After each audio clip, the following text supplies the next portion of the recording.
कानपुर पहुंचे प्रदेश के उच्च शिक्षा मंत्री योगेंद्र उपाध्याय ने केंद्र सरकार की उपलब्धियां गिनाते हुए कॉकरोच जनता पार्टी और समाजवादी पार्टी पर जमकर निशाना साधा। उन्होंने कांग्रेस को बगुला पार्टी बताते हुए कहा कि विपक्ष के पास कोई ठोस मुद्दा नहीं, इसलिए वह नीट परीक्षा के मुद्दे पर राजनीति कर रहा है। मंत्री ने नीट और सीबीएसई से जुड़े मामलों को लेकर केंद्रीय शिक्षा मंत्री के इस्तीफे की मांग को अनुचित बताया। उन्होंने कहा कि केंद्रीय शिक्षा मंत्री इस्तीफा क्यों दे? क्या इससे पहले ऐसी घटनाओं पर किसी केंद्रीय शिक्षा मंत्री ने इस्तीफा दिया है? उन्होंने कहा कि पिछली सरकारों के समय भी पेपर लीक और परीक्षा संबंधी अनियमितताएं होती थी, लेकिन दोषियों पर प्रभावी कार्यवाही नहीं होती थी।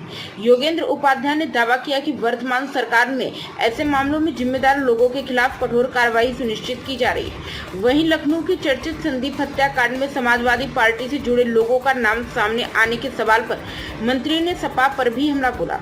उन्होंने आरोप लगाया कि समाजवादी पार्टी हमेशा से गुंडागर्दी को बढ़ावा देती रही है। उन्होंने कहा कि सपा शासन काल में एक कहावत प्रचलित थी कि जिस गाड़ी पर समाजवादी पार्टी का झंडा लगाओ उसमें सबसे बड़ा गुंडा बैठा है। आज क्यूएस वर्ल्ड रैंकिंग में 3 विश्वविद्यालय हैं और क्यूएस एशिया रैंकिंग में 6 विश्वविद्यालय हैं। ये गुणवत्ता में सुधार हुआ है। अब उत्तर प्रदेश उच्च शिक्षा का हब बनता जा रहा है। विदेशी विश्वविद्यालयों से हमारे टाई अप हो रहे हैं, वो आ रहे हैं यहाँ पर अपने हमारे विश्वविद्यालयों में अपनी फैकल्टी लेके आएंगे। जिन शिक्षा के लिए उत्तर प्रदेश का छात्र विदेश में पढ़ने जाता था, अब उसको यहीं वो शिक्षा उपलब्ध होगी। पहले संसाधन युक्त लोग चले जाते थे, आज गरीब व्यक्ति भी उस शिक्षा को प्राप्त कर सकेगा जिसके लिए विदेश जाना होता है।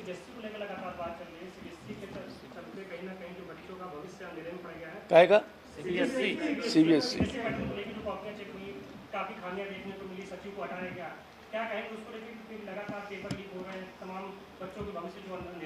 देखिए, जैसा अभी मैंने कहा गिलास आधा खाली आधा भरा।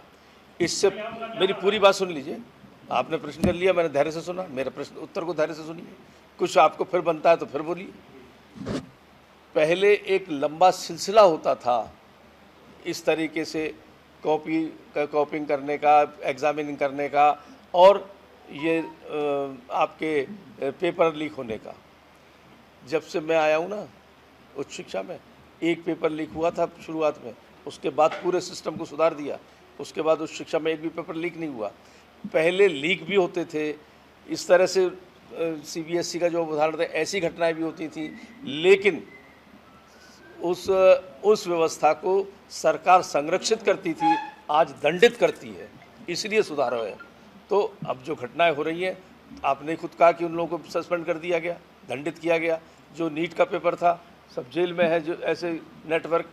तो यहाँ पर किसी भी अपराध और अपराधी के प्रति 0 टॉलरेंस है, इसलिए सुधार की ओर है।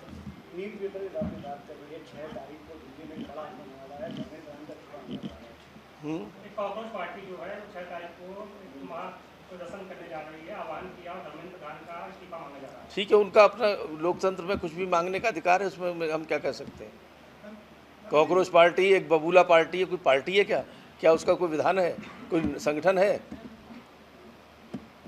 मंत्री जी, आप मानते हैं सेंट्रल गवर्नमेंट को उपलब्धि बता रहे हैं, कहीं ना कहीं नाकामी भी आप कहेंगे कि इतने पेपर लीक हो रहे हैं, लीक हो गया। ये नाकामी नहीं है। पहले कितने होते थे, अब कितने हो रहे हैं, कंपैरिजन करिए। अगर पहले 100 पेपर लीक होते थे उदाहरण के तौर पे, आज 10 हो रहे हैं, तो 90 की कमी आई है और आगे भी कमी आएगी।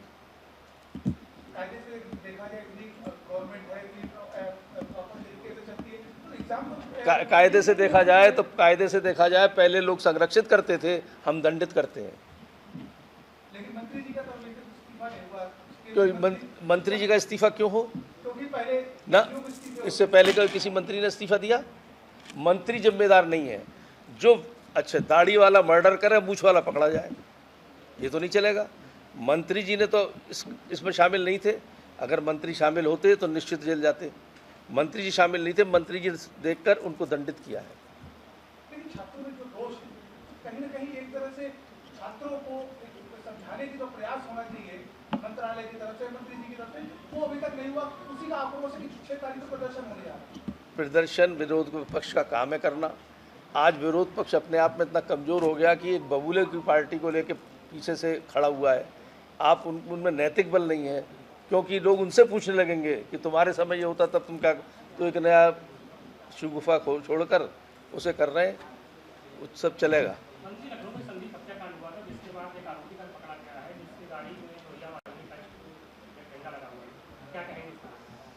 देखिए, एक पहले कहावत थी कि जिस गाड़ी पे लगा सपा का झंडा समझ लो पैर बैठा कोई शहर का गुंडा। देख सपाई बटिया घबराई। अब वो सब ठीक हो जाएंगे।